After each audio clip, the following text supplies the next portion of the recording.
মাঝে রয়েছেন এনআই খান, কিউরেটর বঙ্গবন্ধু শেখ মুজিবুর রহমান স্মৃতি জাদুঘর, এবং সর্বডানে রয়েছেন সুভাষ সিংহ রায়, প্রধান সম্পাদক abnews24.com। আজকে আলোচনাটা যেটা নিয়ে সেটা একটু শিরোনামটাই জানিয়ে দিই শুরুতে আপনাদেরকে, যে কোটা বাতিলের দাবির যৌক্তিকতা। চাকুরিতে যে কোটা রয়েছে সেই কোটার জায়গাটা সংস্কারের দাবি তো অনেক দিনের। 2008 সালে এই আন্দোলন হয়েছিল এবং তার এই পরিপ্রেক্ষিতে বা তার পরবর্তী সময় যে একটি পরিপত্র জারি হয়েছিল সেটার মধ্য দিয়ে কোটা তুলে দেওয়া হয়েছিল, এবং পরবর্তীতে আবার যখন একটি রিট দায়ের করা হয়, যেটা মুক্তিযোদ্ধার সন্তান তাদের পক্ষ থেকে করা হয়েছিল, সেখান থেকে আবার আদালতের রায় এই বছর 2024 সালের কথা বলছি, সেই 5 জুন, এবং পরবর্তীতে রাষ্ট্রপক্ষের আপিল করা, এই সব যে একটি ধারাবাহিকতাই যদি আমি বলি, এই ঘটনাগুলো যখন ঘটেছে তার পরপরই যখন সুপ্রিম কোর্ট এই রায় স্থগিত করেনি, অর্থাৎ হাইকোর্টের দেয়া রায় স্থগিত করেনি, আবার কোটা সংস্কারের আন্দোলনের দাবিতে নেমে পড়েছে শিক্ষার্থী সমাজ, নেমে পড়েছে চাকুরি প্রার্থী যারা রয়েছে, যাদের এখনো সরকারি চাকুরির বয়স রয়েছে তারা। সেই আন্দোলন একটু একটু করে বেগবান হচ্ছে, এবং সেই যে আন্দোলনের মাত্রা দিন দিন বৃদ্ধি পাচ্ছে, সেখানে সবার আগে প্রশ্ন উঠেছে, কেউ কেউ বলছেন যে আদালতের রায়ের বিপক্ষে গিয়ে আন্দোলন করা যায় কিনা, এটা প্রথম প্রশ্ন। কিন্তু দ্বিতীয় আবার অন্য জায়গা থেকে কথা হয়েছে, কোটা থাকার যৌক্তিকতা কতটুকু, কোটা কি থাকা এতটা বেশি গুরুত্বপূর্ণ স্বাধীনতার 53 বছর পরে এসে, যেখানে সন্তানরাও সুবিধা ভোগ করেছে, বিশেষ করে মুক্তিযোদ্ধাদের যে 30% কোটা রয়েছে, সেখানে আমি সংক্ষেপে সবটাই বলবার চেষ্টা করছি। সেটার ব্যাপারে এক ধরনের কথা রয়েছে যে সেখানে সংস্কার করা যায় কিনা, 30% থেকে কমানোর কথা বলা হচ্ছে, তুলে দেওয়ার কথা অনেকেই বলছেন না, বিশেষ করে যারা এই আন্দোলনের সাথে আছে। এবং পক্ষে বিপক্ষে আরো নানান যুক্তি রয়েছে, জাতির শ্রেষ্ঠ সন্তানরা তো এটুকু ভোগ করতেই পারেন, আরো অন্যান্য কোটার কথাও বলা হচ্ছে, সেগুলো আমরা আলোচনায় গিয়ে ধাপে ধাপে করবার চেষ্টা করব। কিন্তু সবশেষে একটি সন্দেহের কথাও এখানে চলে এসেছে, যেটা হচ্ছে যে এই আন্দোলনের মধ্য থেকে বা এই আন্দোলনকে বেগবান করতে অন্য কেউ, কোনো তৃতীয় পক্ষ পেট্রোনাইজ করছে কিনা, সেখানেও একটা সন্দেহের তীর ছুড়ে দেওয়া আছে। সার্বিক আলোচনাটাই করতে চাচ্ছি এবং আমি সেই আলোচনায় প্রবেশ করব। সৈয়দ ইশতিয়াক রেজা, আপনাকে দিয়ে শুরু করি, কারণ আপনি যেহেতু সাংবাদিক, নানান ধরনের তথ্য তো আপনার কাছে রয়েছে। যে কথাগুলো আমরা গণমাধ্যমের সুবাদে জানতে পারলাম, আমি এখানে সংক্ষেপে বললাম, আপনার কাছে কি কি তথ্য রয়েছে? অনেক ধন্যবাদ। এখানে সাবেক শিক্ষা সচিব নজরুল ইসলাম ভাই আছেন, উনি এই বিষয়গুলো খুব ভালো করে জানেন এবং উনি দীর্ঘদিন প্রধানমন্ত্রীর কার্যালয়ে কাজ করেছেন, সুতরাং তার জায়গা থেকে নিশ্চয়ই তিনি বলবেন। দেখেন, আদালতের রায়ের বিরুদ্ধে কথা বলা যায় না, এটা ঠিক না। আদালতের যখন রায় হয়ে যায়, সেই রায়ের সমালোচনা করার অধিকার জনগণের আছে, কারণ রাষ্ট্রের মালিক জনগণ। বিচারাধীন বিষয় নিয়ে আপনি হয়তো কথা বলার ক্ষেত্রে সাবধানতা অবলম্বন করতে হয়, কিন্তু রায় তো হয়ে গেছে, সুতরাং সেটা নিয়ে কথা বলা আমার কাছে মনে হয় যে 2018 সালে যখন এই আন্দোলনটা হচ্ছিল, তারপরে তো প্রধানমন্ত্রী সংসদে ঘোষণা দিয়ে সব কোটা বাতিল করলেন। তারপরে সম্প্রতি এটাকে ফেরত আনা হলো রায়ের মাধ্যমে। এখন যে জায়গাটা তৈরি হয়েছে, পুরোটাই ফেরত এসছে। যেভাবে বাতিল হয়েছিল সেটা যেমন একটা প্রশ্ন ছিল, আর যেভাবে ফেরত আসলো এটা নিয়েও প্রশ্ন দেখা দিয়েছে। এটা খুবই স্বাভাবিক।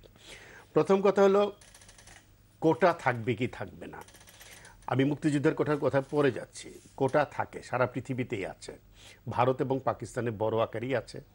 আপনি খেয়াল করে দেখবেন, অনেকে মনে করেন উন্নত দেশগুলিতে কোটা নাই, যেমন আমেরিকাতে প্রত্যেকটা স্টেটের আলাদা করে কোটা সিস্টেম আছে, বিশেষ করে ব্ল্যাক পিপল তারা নানা ধরনের কোটা পেয়ে থাকে।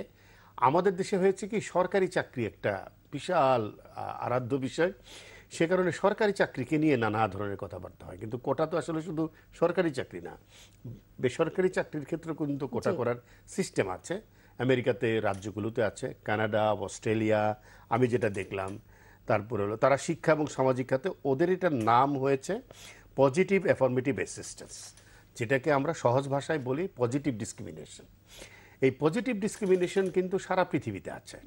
সেটা পিছিয়ে পড়া জনগোষ্ঠীর জন্য আছে, আদিবাসীদের জন্য আছে, ভেটেরানদের জন্য আছে। সেকেন্ড ওয়ার্ল্ড ওয়ারের ভেটেরানরা কিন্তু এটা পেয়ে থাকেন। তারপরে নারীদের জন্য আছে, যেমন নরওয়েতে নারীদের একটা চাকরিতে যদি 2 জন পাওয়া যায়, যদি নারী হয় তবে তার অগ্রাধিকার, এটা কনভেনশন। ফ্রান্সে এরকম একটা কোটা দিয়ে দেওয়া আছে নারীদের জন্য, নারীদেরকে সুযোগ দিতে হবে। বাংলাদেশেও এক সময় নারীদের জন্য কোটা ছিল, এবং আমি দেখেছি যে নারীদের কোটা কোথাও কোথাও উঠে যাওয়ার ফলে তার কিন্তু একটা নেতিবাচক প্রভাব পড়েছে। কিন্তু মেয়েদেরকে এই কোটাটা কোথাও কোথাও দেওয়ার কথা চিন্তা করতে হবে। প্রতিবন্ধীদের কোটা মাত্র 1%, কিন্তু অনেকে দেখবেন, এবং 2013 সালে বর্তমান সরকারই আইন করেছে যে এইটা সকলের জন্য প্রযোজ্য হবে, তাদের প্রতি সমান দৃষ্টিভঙ্গি। বেসরকারি খাত কিন্তু রেসপন্স করছে না খুব একটা। সরকারি খাতেও যে খুব বেশি পূরণ হয় এটা তা নয়। ক্ষুদ্র নৃগোষ্ঠীর ক্ষেত্রে পাহাড়ি আদিবাসী, সমতলের আদিবাসী প্রত্যেকের ক্ষেত্রেই কোটা পজিটিভলি অবদান রেখেছে। ফলে দেখবেন দূর পাহাড়ি অঞ্চলের ছেলেমেয়েরা কিন্তু, সুভাষ সিংহ রায় আমি একই সাথে বিশ্ববিদ্যালয়ে পড়েছি, আমাদের সময়ে এসে তারা কিন্তু বিশ্ববিদ্যালয়ে ভর্তি হলো, তারা এখন সেনাবাহিনীতে, এমনকি ফরেন সার্ভিসে তারা কিন্তু আছে। এমনকি আপনি এটাকে ইতিবাচক বলবেন না। প্রশ্ন দেখা দিয়েছে মুক্তিযোদ্ধাদের কোটাটা নিয়ে। প্রথমেই বলে রাখি, ভারতে ভেটেরান বেনিফিট যেটা, এই ভেটেরান কিন্তু ব্রিটিশ আমলে ব্রিটিশ বিরোধী আন্দোলন থেকে শুরু করে ৭১-এর মুক্তিযুদ্ধ সহ কার্গিল ওয়ার, নানা জায়গায় যে পকেট ওয়ার হয়েছে সেখানকার বেনিফিট যারা ভেটেরান আছে, যারা জীবন দিয়েছে, তাদের কিন্তু ভারতে ভেটেরান বেনিফিট আছে। সুতরাং আমরা তো চোখ কান খোলা রাখি না, আমরা মনে করি যে শুধু বাংলাদেশটাকে নিয়ে আমরা কথা বলি। ভারতে এটা আছে, পাকিস্তানে এটা আছে। এখন দেখতে হবে যে আমি কতটুকু রাখতে পারি। যারা বলেন যে মুক্তিযোদ্ধাদের নাতিপতিরা অনেক পেয়েছে, নাতিপতি পর্যন্ত কেন আসবে, এই প্রশ্নটা আছে। তো যেই পরিবারটা ৭১ সালে মানে তার বাড়ির কর্তাকে হারিয়েছে বা সন্তানকে হারিয়েছে, তারা বেশিরভাগ মুক্তিযোদ্ধা কারা? কৃষকের সন্তান, শ্রমিকের সন্তান। ৭১-এর অভিঘাত এখনো বয়ে চলেছে পরিবারগুলো, তারা উঠে দাঁড়াতে পারেনি। সিঙ্গেল মাদার, এক একটা মা কি কষ্ট করেছে, সেই কষ্ট এখনো রয়ে গেছে। আমরা যে কিছু শহরের নাগরিক মুক্তিযোদ্ধা দেখি, এদেরকে দেখে কিন্তু এটা বোঝার উপায় নেই যে গ্রামীণ দরিদ্র মুক্তিযোদ্ধাদের পরিবারগুলো কিরকম আছে, বিশেষ করে শহীদ মুক্তিযোদ্ধা পরিবারগুলো, যুদ্ধাহত মুক্তিযোদ্ধা পরিবারগুলো কিন্তু ভয়ঙ্কর খারাপ অবস্থায় আছে। সুতরাং আপনি যদি তাদেরকে কিছু সুযোগ সুবিধা দেন, এতে বড় ধরনের অন্যায্য কিছু হয়ে যায় বলে মনে হয় না। আমার বিবেচনা হলো এটা কি ৩০% থাকবে কিনা, এইটা আপনি চিন্তা করতে পারেন, ন্যায্য জায়গায় নিয়ে আসতে পারেন, সেই আলোচনাটা হওয়া উচিত। জেদাজেদির কোনো জায়গা আছে বলে আমার কাছে সংস্কারের জায়গাটায় কথা বলবার রয়েছে আপনার কাছে, সেই কথা নিয়ে আমি পরে আসব।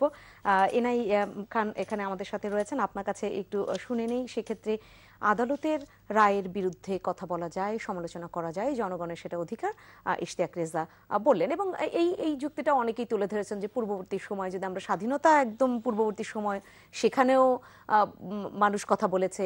পরবর্তী সময়ে আমরা দেখেছি যে যুদ্ধাপরাধীদের বিচারের ক্ষেত্রেও মানুষ কথা বলেছে, কারণ রায়ের বিরুদ্ধে সমালোচনা করা যেতেই পারে। সেখান থেকে এই যে আন্দোলনটা তাহলে কতটা যৌক্তিক, আপনি সেটা আগে একটু বলুন। আমার মনে হয় যে আমি যেটা শুনছি তাদের কথা শুনে মনে হয় আন্দোলনটা সরকারের বিরুদ্ধে, সেরকমই বলেছে। কিন্তু আসলে তো এটা কোর্টের রায়, এটা পরিবর্তন করতে হলে কোর্টের কাছে যেতে হবে। কিন্তু আমার যেটুকু অভিজ্ঞতা আছে সেটা দেখে, কোর্টে অ্যাপিলেট ডিভিশন থেকে যখন কোনো রায় হয়, তার বিরুদ্ধে কোনো আবেদন করতে হলে সেটা রিভিউ, এবং এটাও আমরা প্রত্যক্ষ করেছি যে 10,000 একটা রিভিউ হয়।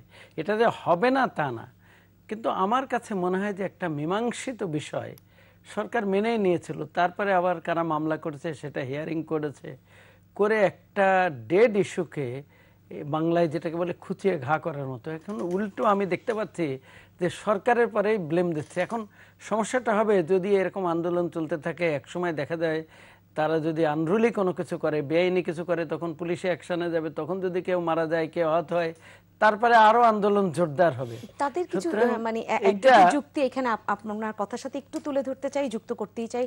তাদের পক্ষ থেকে বলা হচ্ছে যে সরকার এই যে বা রাষ্ট্রপক্ষ যে অ্যাপিল করলো, এটা না করলেও পারতো, তারা এটা মেনে নিয়ে 2-1 দিনের মধ্যে যদি আবার সংস্কারের পরিপত্র জারি করত, তাহলে এই সমস্যার সমাধান হতো। সেটা আসলে কতটা যৌক্তিক? আমার কাছে মনে হয় যে যেহেতু কোর্ট থেকে একটা রায় দিয়েছে, ইশতিয়াক ভাই কিন্তু বলেছেন যে একটা সম্পূর্ণ বাতিল করে দিয়েছেন, সেখানে কোর্টের রায়ের এগেনস্টে আবার কিভাবে এক্সিকিউটিভ অথরিটি দেয়, সেটা দিতে পারে মনে হয়। দিতে যে পারবে না তা না, হ্যাঁ দিতে পারবে না তা না, কিন্তু আমার অভিজ্ঞতায় দেখেছি আমাদের দেশে কিন্তু যারা সরকারি লোকেরা থাকে তারা ভয় পায় কোর্টের এগেনস্টে কিছু করতে। আমি দেখেছি এটা এক্সচেঞ্জ এগেনস্ট আবার করতে পারবে না, আমি সেটা মনে করি না। আমি অনেকদিন এরকম করেছি অনেক সময়, তো সেখানে আমার মনে হয় যে সহজে করতে চাইবে না। আমার বিশ্বাস যে কোর্টে যে রিভিউ পিটিশন দিতে পারে এবং সেখানে আরও পর্যালোচনা হয়ে একটা কংক্রিট একটা ডিসিশন দিতে পারে, সেখান থেকে আসতে পারে। কিন্তু আমি খুব স্ট্রংলি বিশ্বাস করি যে আসলে এটা একটা ডেড ইস্যু ছিল, আবার একটা সমস্যার সৃষ্টি হয়েছে। এটা দ্বিতীয় আরেকটা বিষয় যেটা স্টেক ভাই বলছে যে এটা সব সময় কিন্তু কোটা ছিল, এবং যারা সিএসপি আমাদের এখানে হতো, সিভিল সার্ভিস অফ পাকিস্তান, তাদেরকে তো খুব একেবারে বেস্ট অফ দি বেস্ট বলে মনে করা হয়। তাদেরও কিন্তু বেশিরভাগ কোটায় আসতো, বেশিরভাগ মেরিটে আসতো না, এটা আমরা জানি, এটা তো হিস্ট্রি আছে। তো আমাদের এখানেও কোটা থাকলেও অনেক সময় আমি নিজে চাকরিতে থাকা অবস্থায় দেখেছি যে প্রতিবন্ধীদের নিতে চায় না, নারীদেরও নিতে চায় না, এটা কিন্তু রিয়ালিটি। যেমন কোটা আছে আমাদের প্রাইমারি স্কুলে 60% নারী টিচার থাকতে হবে, আবার আমাদের সেকেন্ডারি স্কুলে আমি যখন ছিলাম তখন 30, তাই মনে আছে, কিন্তু আমরা পূরণ করতে পারিনি, অনেকে পাওয়া যায় না, আবার অনেকে দেখা যায় বোর্ডে রাজি হতে চায় না। এবং আমাকে কিন্তু একজন খুব ভালো বিশ্ববিদ্যালয়ের ভিসি মহোদয় বলছে, দেখেন আমার এখানে ভালো রেজাল্ট করে মেয়েরা, কিন্তু যখন আসার পরে ছুটি সেটা বেশি নেয়, ঠিক সময় আসে না, তখন তাদের ফ্যামিলি কমিটমেন্ট বেশি থাকে, রিসার্চ করতে চায় না, এটা কিন্তু আমাকে বলছে, আমি অভিজ্ঞতা থেকে বলছি। তো সেসব মেন্টাল প্রিজুডিস আছে, ধর্মীয় প্রিজুডিস আছে, কোনো সন্দেহ নেই। তো আমার কাছে মনে হচ্ছে যে ডেড ইস্যু আবার কেন এটা হলো, আমার কাছে দ্বিতীয় আরেকটা মনে হয় যে শুধু কোটা আছে আমেরিকাতে, অন্য জায়গা আছে, কিন্তু অন্যভাবে অ্যাড্রেস করা সম্ভব। এটা যেমন প্রতিবন্ধীদের কথায় যদি বলি যে কোটায় আর কয়জন চাকরি পাবে, তার চেয়ে যখন উন্নত দেশে তাদের জন্য থাকার ব্যবস্থা আছে, তাদের স্পেশাল ভাতার ব্যবস্থা আছে, সেসব দিকে এখন মনে হয় করলে ভালোই হয়, সেটা খারাপ হয় না। তার কারণ কয়জন চাকরি পায়। আর যেটা মুক্তিযোদ্ধাদের ক্ষেত্রে টাকা দিয়ে কিন্তু আসলে সম্মান হয় না, তবুও তাদের এখন ভাতার ব্যবস্থা আছে, সেটা করা যেতে পারে, আরও সম্মাননা দেওয়া যেতে পারে। কিন্তু আমার কাছে মনে হয় যে এখন তো নেই প্রায় মুক্তিযোদ্ধাদের সন্তানদের, আমি তো খুঁজে পাই না কেউ, তবে বুড়ো বয়সে যদি কেউ বিয়ে শাদী করে তারপর যদি ছেলে মেয়ে হয়, কিন্তু সে সম্ভাবনা আমি দেখি না, এমনি খুবই কম আছে। আর নাতিপুতিদের কথা আমার মনে হয় যে না হলেই ভালোই হতো, তার কারণ অনেক সময় ন্যায় নীতির চেয়ে অনেক সময় পাবলিক সেন্টিমেন্টও দেখতে হয়, যে তারা কি ভাবছে, তারা কি করছে। আর এই পরিস্থিতি হয়তো এত হতো না চাকরির জন্য, আমাদের শিক্ষার জন্য হয়েছে, আমরা সেটা করতে পারি না। আমিও একটু ট্রাই করেছি যে এন্টারপ্রিনিয়রশিপ শিক্ষার আমাদের মেন ফোকাস কিন্তু চাকরি, স্যাররাও আমাদেরকে বলে, আমরাও তাই শিখেছি, কিন্তু আমরাও চাকরি করেছি, কিন্তু হওয়া উচিত হচ্ছে এন্টারপ্রিনিয়রশিপ। তখন 35 লক্ষ বাচ্চা জন্মে প্রতি বছর, তা সরকারি চাকরি 50,000-এর বেশি দেওয়া যায় না, গার্মেন্টসে 2.5 লাখের বেশি দেওয়া যায় না, সব মিলে হয়তো 15-20 লাখ দেওয়া যায়, আর বাদবাকি 15 লাখ কি করবে? সুতরাং আমাদের ফোকাস করতে হবে চাকরি, এন্টারপ্রিনিয়রশিপ, সেই সাথে কি করবে এটা একটি বড় আলোচনা। এবং কেন সেই ইশতিয়াক রেজা বলেছেন যে সরকারি চাকরিটা এই যে আরাধ্য একটা জিনিস, এটাই বা কেন আমরা করে রাখলাম, অন্য কিছু অপরচুনিটি আমরা বের করতে পারলাম না, আর সেখান থেকে আবার এই কোটা নিয়ে যৌক্তিক না, আমাদের কিন্তু একটা কালচারাল ইস্যু আছে, আমি দুই সুশাসনের ইস্যু আছে। যদি দেখা যায় অটোমেটিক কাজ হয়ে যায়, তাহলে তো কোনো অফিসারের দিয়ে তদবির লাগে না। সেখান থেকে কিভাবে কি হবে, আপনাদের কাছে আমি দুজনই আবার ফিরবো, দুজনের কাছে পরবর্তী আলোচনায়। সুভাষ সিংহ রায়কে শুনিনি এখনো, তিনি বসে আছেন, তাকে একটু শুনে নি। সুভাষ সিংহ রায়, আপনার কাছে আসতে চাই আরো তাদের উত্থাপিত দুটি যুক্তি নিয়ে, যারা এই কোটা সংস্কারের যৌক্তিক দাবি মনে করছে, আন্দোলন করছে, তাদের যুক্তিগুলোই তুলে ধরছি। তারা বলেছে যে বঙ্গবন্ধুর সময়ে যে ছিল এটা 30% বেশিও ছিল, একদম স্বাধীনতা পরবর্তী সময় বেশি ছিল, সময়ের পরিপ্রেক্ষিতে সংস্কার হয়েছে, সেটা 30% এসেছে। এখন সময়ের পরিপ্রেক্ষিতে তো আরো সংস্কার হতে পারে, এটা আরো কমে যেতে পারে, এটা তারা একটা দাবি তুলে ধরেছে। এবং পরবর্তীতে তারা আরো একটি দাবি তুলবার চেষ্টা করেছে যে একই সার্টিফিকেট ব্যবহার করে সে বিশ্ববিদ্যালয়ে ভর্তির ক্ষেত্রে একবার ব্যবহার করছে, চাকরি প্রার্থী সেই সময় একবার ব্যবহার করছে, পরবর্তীতে চাকরিতে পদোন্নতি এতবার কেন সে ব্যবহার করবে, এটাও তারা তাদের পক্ষ থেকে যুক্তি তুলে ধরেছে। আপনি কি বলবেন? আসলে আমাদের তিনজনের পক্ষেই এরকম একটি বিষয়ে মন্তব্য করা খুব কঠিন। এখন যারা আন্দোলন করছেন তাদের আমরা সন্তান তুল্য, কিন্তু বিশ্ববিদ্যালয়ের আঙ্গিনায় আমি আর সৈয়দ ইশতিয়াক রেজা খুব বেশি পরিচিত। যারা এখন কোটার বাতিলের স্লোগান দিচ্ছে তারা আমাদের কথা জানে এবং বোঝেন, অতএব আমাদের দুজনের পক্ষে অন্তত মন্তব্য করা খুব কঠিন। কিন্তু একটা বিষয় আমি পরিষ্কার করি, 1971 সালের মহান মুক্তিযুদ্ধের সময় যারা মুক্তিযুদ্ধে গিয়েছিল তাদের 85% অন্তত কৃষকের সন্তান বা শ্রমিকের সন্তান। যেটা সৈয়দ ইশতিয়াক রাজা খুব স্পষ্ট করে উল্লেখ করেছেন। এবং তারা কোনো সার্টিফিকেট পাবে কিংবা তারা কোনো সুযোগ সুবিধা পাবে, আমার ধারণা তারা কেউই এই ব্রত নিয়ে মুক্তিযুদ্ধ যায়নি। হয়তো আমরা দেখা গেছে ধান খেতে সে কাজ করছে, তার স্ত্রী ওই মুহূর্তে দুপুরবেলা মাথায় গামলার মধ্যে ভাত, কাঁচামরিচ, পেঁয়াজ নিয়ে গামছা বেঁধে সে আসছে তার স্বামীকে খাবার দিতে। এই সময় কোনো কমান্ডার কিংবা কেউ ডাক পেয়েছে, সে ওই ভাতও খায়নি, স্ত্রীর সাথেও দেখা হয়নি, চলে গেছেন অস্ত্র ছাড়া কিংবা অস্ত্র নিয়ে মুক্তিযুদ্ধে। এটা তো বাস্তবতা। সেই মুক্তিযুদ্ধের থেকে তারা যখন ফিরে এসছেন, যারা শহীদ হয়েছেন তো শহীদ হয়েছেনই, ৩০ লক্ষ মানুষ জীবন দিয়েছে, তখন তার বয়স কত ছিল?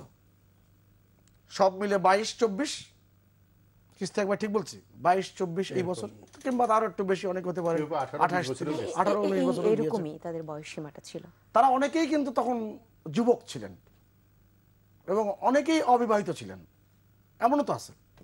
দামাল ছেলেটা কিন্তু মুক্তিযুদ্ধে অংশগ্রহণ করেছে। যারা মেধার কথা আমরা বলি, আমিও কম মেধাবী সন্তান না, এবং আমি তো গবেষণা করে দেখেছি আমাদের সমাজে যারা, এই যে অমর্ত্য সেনের একটা বিখ্যাত বই আছে ফার্স্ট বয়দের দেশে, যারা ফার্স্ট বয় ছিল তার মধ্যে জাহানারা ইমামের ছেলে রুমির মতন 2-1 জন ছাড়া কে মেধাবী ছাত্ররা মুক্তিযুদ্ধে গিয়েছে? ঢাকা বিশ্ববিদ্যালয়ে আগস্ট মাস পর্যন্ত ঠিক মানে পুরোদমে ক্লাস নিয়েছে, পুরোদমে ক্লাস হয়েছে। এটা আমাদের নিদারুণ বাস্তবতা।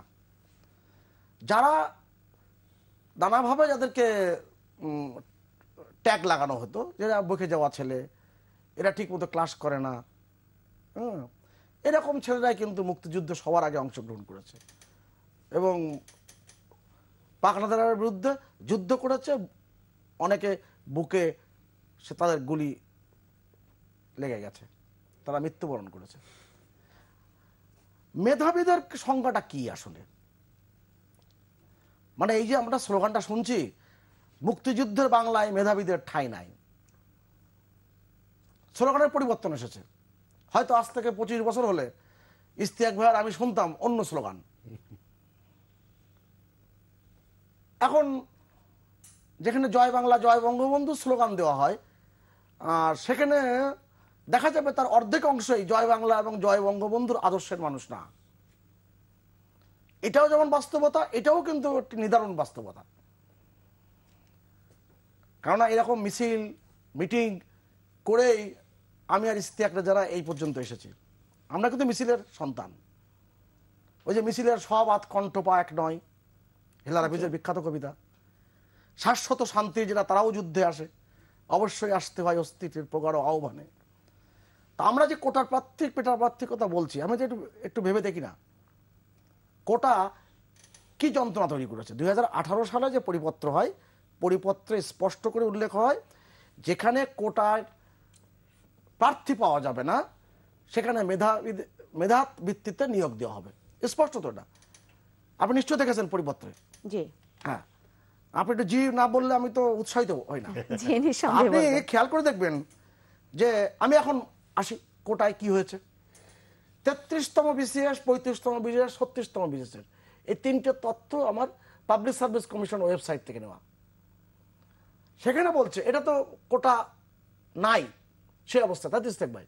তখন তো কোটা পদ্ধতি কোটা তুলে দেয় ওই পরিপত্র। যে সেই 33তম বিসিএস এ আপনার মেধায় নিয়োগ হয়েছে 77.40%, 35তম বিসিএস এ 67.49%, 36তম বিসিএস এ মেধায় নিয়োগ হয়েছে 70.38%।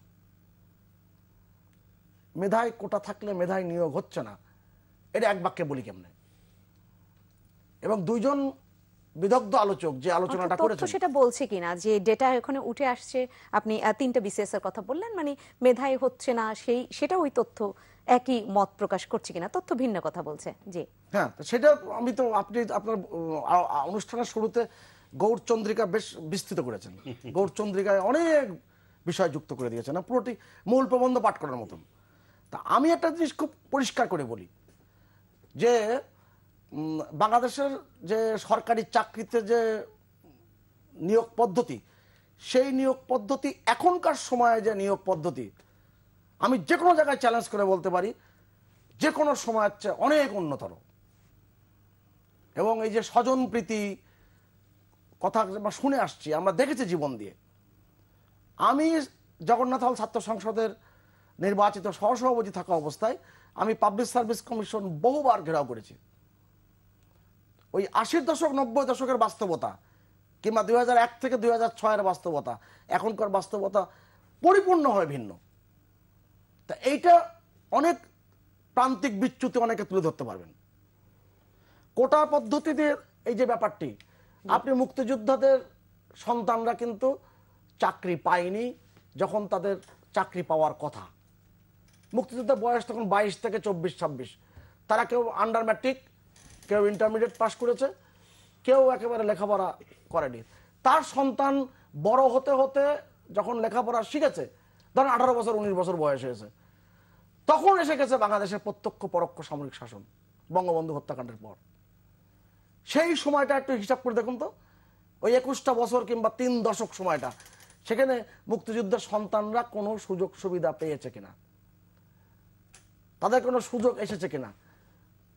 শ্রদ্ধেয় এনায়েত খান স্যার যে কথাটি বললেন যে শুধুমাত্র সন্তানদের মতো জিয়া যেতে পারে, কিন্তু নাতি নাতনি এই সমস্ত যেটা বলা হচ্ছে, এটা ক্ষেত্রে কতটা যৌক্তিক আছে? আমি তো মনে করি এখানে যৌক্তিকতা রয়েছে এই পর্যন্তই যে তার সন্তানরাও কিন্তু সুবিধা পায়নি, তার সন্তানদেরও কিন্তু সেই জায়গায় নিয়ে আসা যায়নি। সন্তানের সন্তানরা, কন্যারা এখন কিন্তু মানে পুত্র কন্যারা, তাদের এখন সুযোগ এসেছে। আপনি এটাকে অস্বীকার করবেন? তাহলে আপনি আরেকটি ভিন্ন বিষয় তুললেন যে একটা দীর্ঘ সময় এই মুক্তিযোদ্ধারা, বা আমরা তো বলি যে মুক্তিযুদ্ধের সপক্ষে শক্তি ক্ষমতায় ছিল কিনা, তারা এই সুযোগ সুবিধাগুলো মুক্তিযোদ্ধা সন্তানদের দিয়েছে কিনা, সেখানে একটা প্রশ্ন আসতে পারে।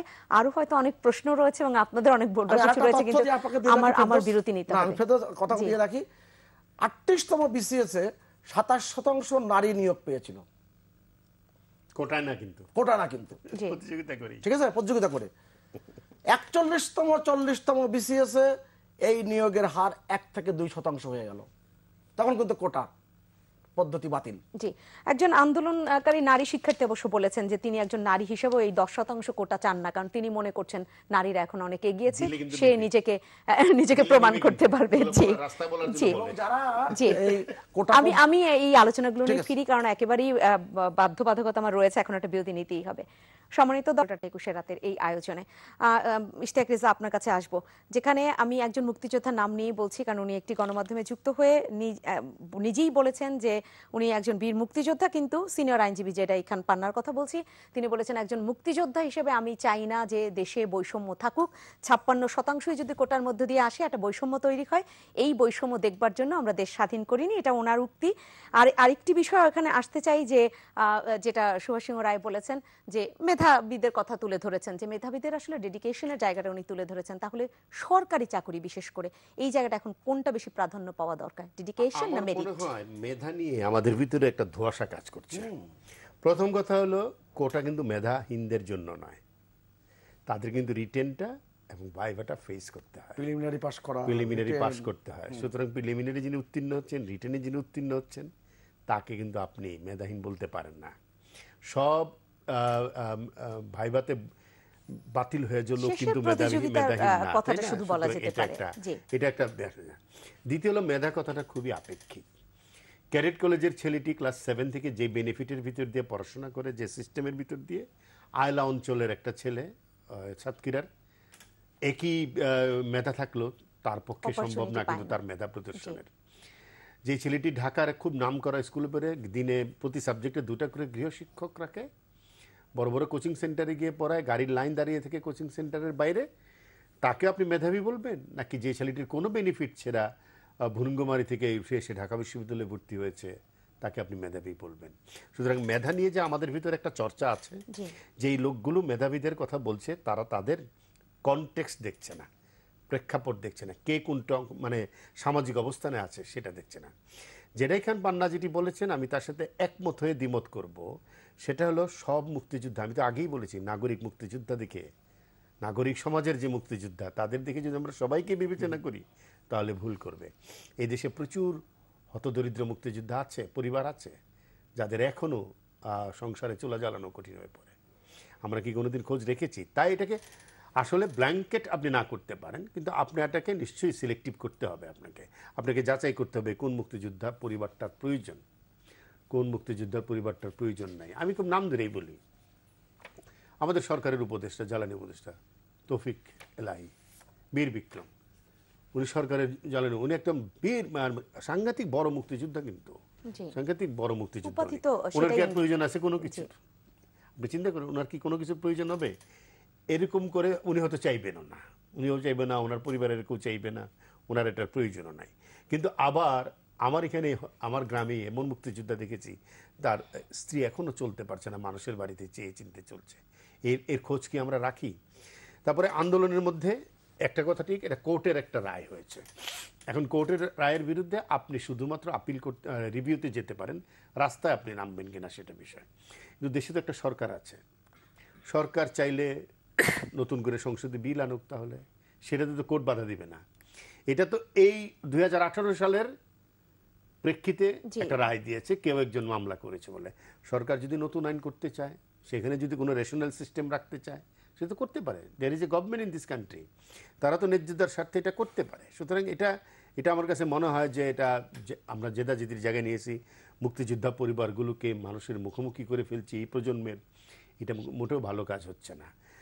আরেকটা হলো এদের স্লোগানগুলো দেখবেন, এদেরও কিন্তু কিছু প্রবলেম আছে। কোটা প্রথা নিপাত যাক, আপনি দেখবেন বড় কোটা প্রথা নিপাত যাক, পৃথিবীর কোথায় আছে নিপাত যাওয়ার?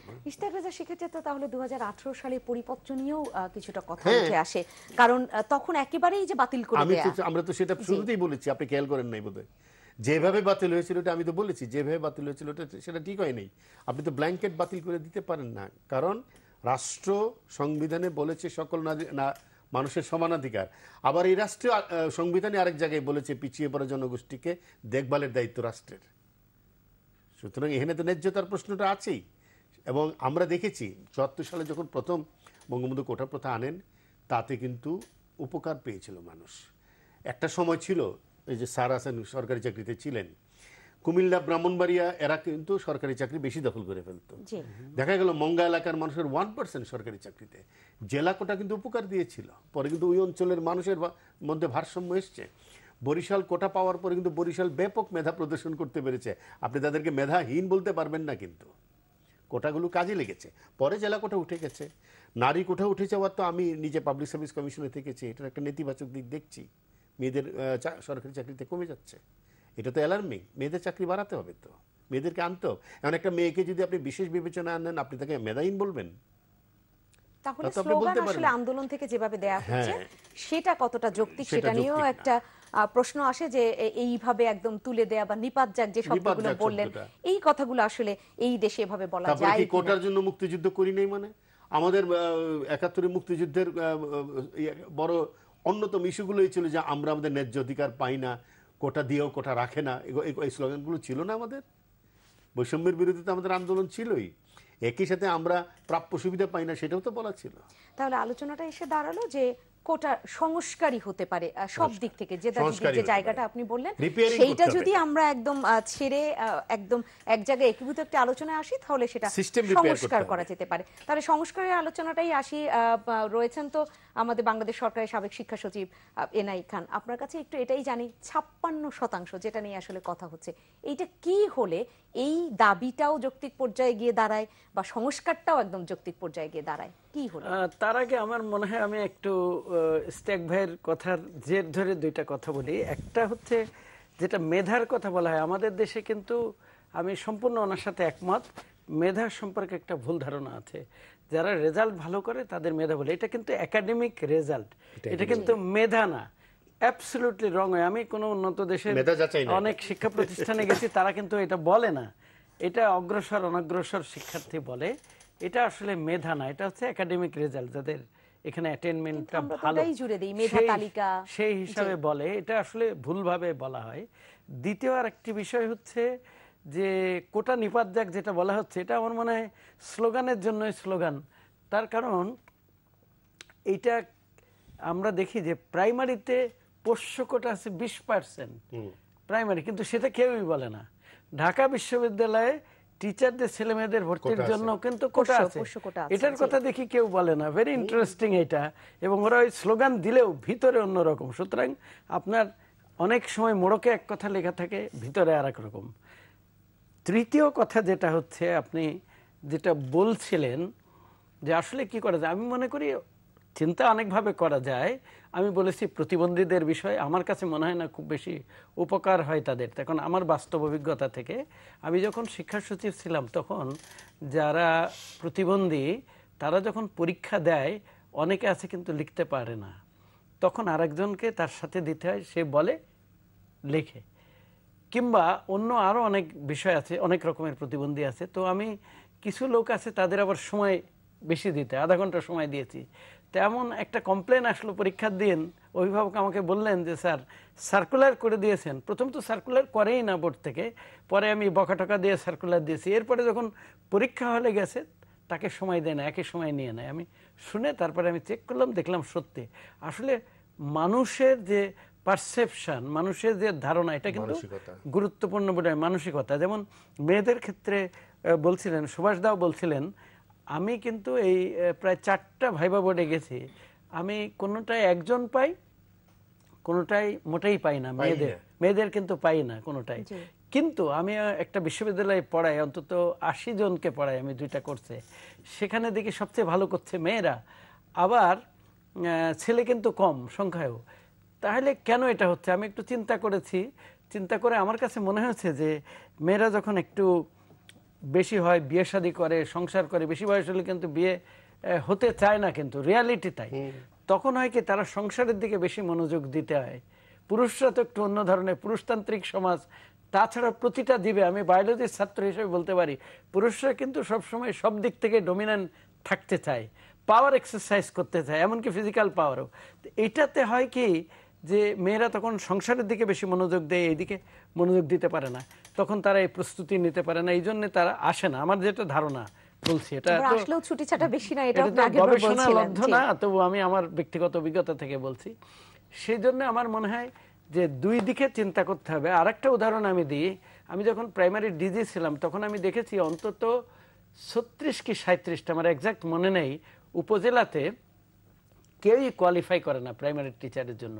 এমনকি কোটা থাকা, কোটায় তো পরীক্ষার পরে তো কোটা, তাই না, রিটার্নের পরে, কিন্তু 36 কি 37টা। এর ভিতরে আমি ক্যাটাগরিক্যালি বলি সুনামগঞ্জ, শরীয়তপুর এবং বর্ডারের কিছু এলাকা, সেখান থেকে কোয়ালিফাই করে না। তো এটা কিন্তু একটা অসুবিধা। তাহলে সেখানে আপনি কি করবেন? সেখানে সেই জন্য আমি যখন হলো তখন আমি বলে দিয়েছিলাম যে এলাকা ভিত্তিক আলাদা একটা মার্কস, কোয়ালিফাইং মার্কস একটু কমিয়ে দিতে হবে।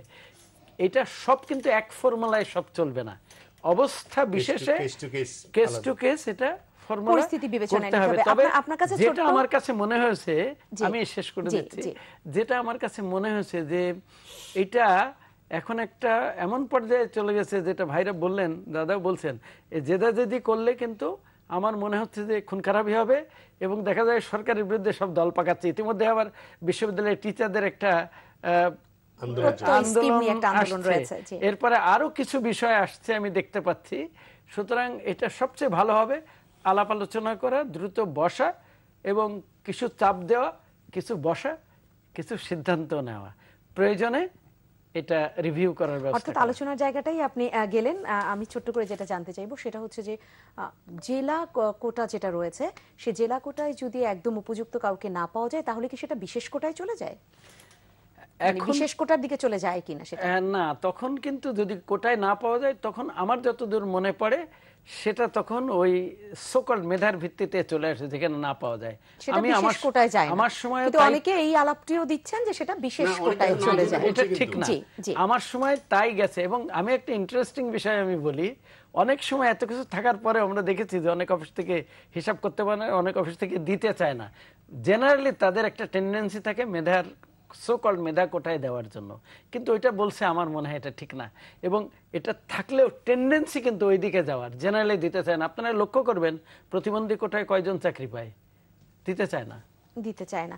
সুভাষ সিংহ রায়, আপনার কাছে আসি এবং এনআই খান যেটা বলেছে যে আলোচনার মধ্য দিয়ে এটা সমাধান হতে পারে, সেটাই এই জেদাজিদির জায়গাটা, ইশতিয়াক রেজা বলেছেন যে এই জেদাজিদির জায়গাটা থাকলে এটা পরিস্থিতি খারাপ হবে। সেখানে তৃতীয় পক্ষ, যেটা আমি ভূমিকা বক্তব্যে ছোট করে বলেছি, অনেকে এই ইঙ্গিতটা দিচ্ছেন যে তৃতীয় একটা পক্ষ এটার একটা সুযোগ নেবেন। এই আলোচনা এখানে নাই বা করলাম, অনুষ্ঠান যেহেতু শেষের দিকে। কিন্তু যদি সেটা হয়ে থাকে তাহলে তো এই আন্দোলন আবার একটু ভিন্ন মাত্রা পেতে পারে বা ভিন্ন পরিস্থিতির সৃষ্টি হতে পারে। পরিস্থিতি বিবেচনায় নিয়ে তো আমাদের আলোচনাটা করতে হবে। যে কটা হল আছে, জি, সে কটা হলের যারা সরকারি ছাত্র সংগঠন, সেই সরকারি ছাত্র সংগঠনের যারা পদধারী যারা নেতা আছেন এখনো পর্যন্ত, তাদের কত শতাংশ এই কোটা বিরোধী যে আন্দোলনের সঙ্গে যুক্ত? বেশ অনেক। ওখানে কথা বলতে গেলে তো অনেক দূর বিস্তৃত হতে হয়, অনেক গভীরে যেতে হয়। তো অনেক গভীরে না যে বলি যে এই যে বাংলাদেশের রাজনীতিবিদদের মধ্যে নানান ধরনের কথাবার্তা তো শুনি। যেমন গতকালকেই জিএম কাদের, জাতীয় পার্টির যিনি মূল নেতা এখন আপাতত বলছি, তিনি লিখছেন চাকরিতে মুক্তিযুদ্ধ কোটা সংবিধান পরিপন্থী। তিনি কি সংবিধান আপেক্ষিকের ইঙ্গিত দিয়ে রেখেছেন সুভাষ সিংহ রায়? জি, বলবেন। তা চাকরিতে মুক্তিযুদ্ধ কোটা সংবিধান পরিপন্থী, তিনি কি সংবিধানের পক্ষে কথা বলেছেন?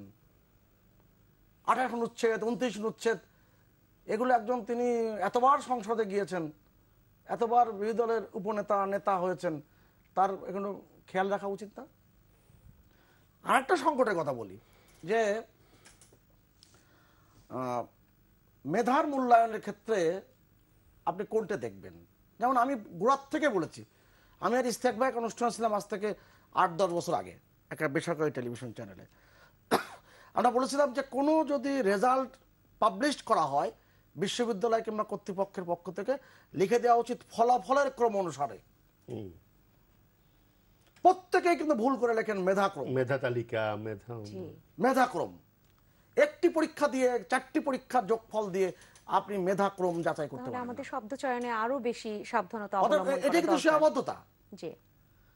এবং এই যে শব্দের এক ধরনের সংকোচনশীলতা বলতে পারেন। যেমন দুহিতা শব্দের অর্থ কন্যা, কিন্তু দুহিতা শব্দের প্রকৃত অর্থ কিন্তু কন্যা নয়।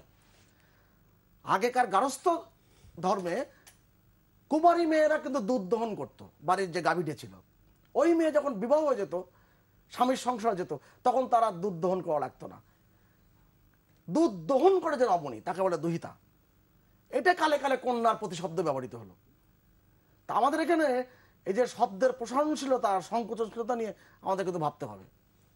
এই কোমলমতি ছাত্রদের যারা আজকে যে আন্দোলনটি করছেন, তাদেরকে আঘাত না করে আমাদের কথা বলা উচিত। এবং যেই আঘাত করে কেউ যদি কথা বলে, তাহলে এটা হিতে বিপরীত হয়। আমরা কিন্তু এই মিছিলের সঙ্গী ছিলাম। এই মিছিল দেখলেই আমাদের রক্তে, এখনো এই বয়সে 60 বছরের কাছাকাছি বয়স আমাদের, সৈয়দ ইস্তেকের যারা আমার, তা আমাদের কিন্তু রক্তে এখন নাচন আসে। মিছিলের শব্দ শুনলে আমাদের এখনো মনে হয় যেন সেই মিছিলের সাথে আমিও আছি। কিন্তু ইস্তেকের যতই বলেছেন মুক্তিযুদ্ধের বাংলায় কোটার নিপাত যাক, কোন বিবেচনায় বলছেন? কেউ কি সংশোধন করবার নাই? এরাই তো আবার অফিসার হবে। হ্যাঁ, এবং খুব দুর্ভাগ্যজনক ঘটনা। এবং কোন সুযোগ সুবিধা, এটা একটা বড় প্রশ্ন যে তারা যদি শব্দটা ভুল করেও ব্যবহার করে থাকে, শিক্ষার্থী সমাজ, সেটা শুদ্ধ দেবার কেউ রয়েছে? আমি একটা কথা বলি, সুভাষকে একটু থামানোর জন্য দুঃখিত, স্যার কিন্তু একটু বলছিলেন যে বিশ্ববিদ্যালয়ের শিক্ষকরা এসে এখানে সংহতি জানালেন, এদের প্রতি শ্রদ্ধা, তাদের প্রতি, তারা কি বলেছেন তাদের সন্তানদের কোটাটা না থাকুক, পোষ্যদের কোটা না থাকুক বিশ্ববিদ্যালয়ে? খুবই দুর্ভাগ্যজনক। এবং আরেকটা বিষয় এখানে যোগ করি, ইস্তেকবার নিশ্চয় শেষ হয়েছে, আমি একটা বিষয় উল্লেখ করি আপনাকে। একসময় ঢাকা বিশ্ববিদ্যালয়ের ক্রিকেট টিম, ফুটবল টিম সারা বাংলাদেশ মাত করে দিত। কারণটা, যিনি এসএসসি এবং এইচএসসিতে দুটোতেই 3rd ডিভিশন পেয়েছেন, এমন খেলোয়াড় ঢাকা বিশ্ববিদ্যালয়ে অনার্সে ভর্তি হয়েছে খেলোয়াড় কোটায়। অতএব সেই সময়টা এক সময়টা নাই। আপনি কারে ঢাকা বিশ্ববিদ্যালয়ের ছাত্র পাননি? সেই আমাদের ফুটবলার আসলাম থেকে শুরু করে, জনি থেকে শুরু করে যারা ক্রীড়া সম্পাদক হয়েছেন, ডাকসু ক্রীড়া সম্পাদক, তার 90% হচ্ছে এই খেলোয়াড় কোটায় ভর্তি হওয়া। তারা কি মেধাবী না? তারা কি মেধাবী না? তারা বাংলাদেশের সম্মান অর্জন করে আনেনি? অতএব এই কথাগুলো যারা বলছেন, কেউ জেনে বলছেন এরা মারাত্মক অপরাধ, আজ কেউ না জেনে বলছেন। এই যে ভ্রান্তি বিলাস, এটা কিন্তু আমাদের বড় ক্ষতি করছে। আমি শেষ করছি ওই জায়গাটায় যে আপনি আকারে ইঙ্গিতে সুযোগ পেলে ওত পেতে থাকেন যে কখন মুক্তিযোদ্ধার বিরুদ্ধে আপনার কথাটা বলতে পারেন। কিছু হলে বলেন যে এখানে মুক্তিযোদ্ধার কত আর আছে, কত আর আছে। খুব ভয়ঙ্কর শব্দ এটা। আপনি অবশ্যই দাবি করবেন যে প্রকৃত মুক্তিযোদ্ধারা মুক্তিযোদ্ধা তালিকায় থাকুক। জি, শেষের দিকে চলে এসেছি। হ্যাঁ, আপনার আমি সতর্কতা বুঝতে পেরেছি। আপনার চোখ দেখলে আমি বুঝি যে কখন কোন জায়গায় কি ঘটছে। জি, আমার মধ্যে আমি হয়তো আপনাকে অস্থিরতা, খুব খোলামেলা একটা বলি, আমার অস্থিরতার অনুধাবন করেছেন। অস্থিরতা না করে আমি একটা কথা বলি যে আপনি মুক্তিযোদ্ধা কোটা নিয়ে যখন কথা বলতে পারেন না সরাসরি, কিংবা মুক্তিযোদ্ধার বিরুদ্ধে সরাসরি বলতে পারেন না, আপনি তখন সুযোগ খোঁজেন যে মুক্তিযোদ্ধার বিরুদ্ধে কথা বলার। আমি কিন্তু পুরো ব্যাখ্যাটা করছি না, জি, কিন্তু আপনি পুরো ব্যাখ্যা আপনি না করলেও মুক্তিযুদ্ধের বিরুদ্ধে কথা বলা বা এই কোনোভাবে মুক্তিযুদ্ধের সপক্ষের বিরুদ্ধে আন্দোলনকে বেগবান করা, এই ভয়টা কিন্তু সাধারণ মানুষও পায়। কারণ আমাদের হঠাৎ করে মেঘ দেখলে আমাদের একটু ভয় লাগে। এই কারণে এই কোটা বিরোধী আন্দোলন নামে যে আন্দোলনটি হয়েছিল, সেই আন্দোলনে কারা নেতা হয়েছিল, তাদের পরিচয় কি, তারা কি মেধার ভিত্তিতে পরীক্ষা দিয়েছিল? ওই প্রশ্ন থাকলাম না। সবাই তো আর সেই কোটা সংস্কার 2000 সালের সেই আন্দোলন কিংবা নিরাপদ সড়ক চাই, এটা অসম্পূর্ণ থেকে যাবে। আমি বলি মানে ভুল ব্যাখ্যা হতে পারে। আমি এখন আন্দোলন করছি, ইশতিয়াক ভাই আন্দোলন করছে, শুধু কি আমার জন্যই করব? হতে পারে সেই আন্দোলনের ফলাফল আমি আর ইশতিয়াক ভাই নাও পেতে পারি। এই ব্যাখ্যা থাকা দরকার। আন্দোলন যারা করে তারা এটা ভেবে তো আসলে করার কথা না। যারা করেছেন কোন লক্ষ্য নিয়ে করেছিলেন? এবং উদ্বিগ্ন অভিভাবকরা বলছেন এভাবে ক্লাস পরীক্ষা বন্ধ রেখে তারা রাস্তায় নেমে বিক্ষোভ করছে, এটা আলোচনায় যাওয়া দরকার। যেটা এনআই খান পান্না বলেছেন, আপনার পরিস্থিতি বিবেচনায় যখন থামতে বলছেন, আমি পরিস্থিতি বিবেচনায় বলি। আজকে যদি শিক্ষকদের ধর্মঘটটা না থাকতো, জি, ধর্মঘট কিন্তু আগেও হয়েছে, কিন্তু সর্বাত্মক ধর্মঘট কখনো হয়নি। জি, আমিও সেটাই যুক্ত করতে চাচ্ছি। আর একদিকে আবার প্রত্যয় স্কিমের এই যে বন্ধ না থাকতো, আপনি এই যে শাহবাগের যে জমায়েত, সেই জমায়েতের সংখ্যা, অংশগ্রহণের সংখ্যা অনেক কম। সুভাষ সিংহ রায়, সেখান থেকেই অভিভাবকদেরও সংখ্যাটা বেশি, যে একদিকে শিক্ষকরা আন্দোলন করছে, একদিকে শিক্ষার্থীরা আন্দোলন করছে, তাহলে সেশন যাতে কতটা পড়তে পারে। আর রাস্তার ভোগান্তি নিয়েও মানুষ এখান থেকে অনেক বেশি, যদি বলি যে চরম ভোগান্তি পোহাচ্ছে মানুষ। আমাকে শেষ করতে হবে। ইশতিয়াক রেজা, আপনি কি যুক্ত করবেন? আর এনআই খান, আপনাকেও শুনে আমি শেষ করবো। না, আমার কথা পুরনো কথাই, যে 56% আসলেই বেশি। এটা নিয়ে আমাদের চিন্তা করা উচিত, এবং মেধা যাচাইয়ের আরও কোনো যদি সাইন্টিফিক প্রসেস আছে সেটা আসুক, কিন্তু আলোচনা হোক, আলোচনা করে এটার একটা বন্ধ হওয়া দরকার। প্রতিদিন রাজপথ বন্ধ হয়ে যাচ্ছে, কাজে গতকাল প্রচুর মানুষ এই আন্দোলনের কারণে এয়ারপোর্টে যেতে পারেনি, ফ্লাইট মিস করেছেন। আমাদের নিউজ রুমে প্রচুর ফোন আসছে, মধ্যপ্রাচ্যগ্রামী শ্রমিকরা তারা কথা বলছেন, অনেকে চিকিৎসার জন্য বিদেশ যাচ্ছেন, তারা যেতে পারেননি। এগুলো নেওয়া যায় না একটা শহরে। অ্যাম্বুলেন্সগুলো আটকে ছিল, নানান কিছু। এনআই খান, আপনিও আগেও বলেছেন আলোচনারই কথা, আর কিছু বলবেন কিনা শুনে শেষ করি। আমি মনে করি যারা আন্দোলন করছেন তারা একটা রিভিউ পিটিশন করতে পারেন, এক। আর সরকার বিকল্প চিন্তা করতে পারে, অন্য কিভাবে তাদেরকে সাহায্য করা যায়, পুরস্কৃত করা যায়। উত্তরণের কথাই সবাই ভাবতে পারেন এই সংকট থেকে। অসংখ্য ধন্যবাদ জানাচ্ছি সৈয়দ ইশতিয়াক রেজা আপনাকে, ধন্যবাদ জানাচ্ছি এনআই খান আপনাকে, এবং সুভাষ সিংহ রায় আপনাকে অসংখ্য ধন্যবাদ। সম্মানিত দর্শক,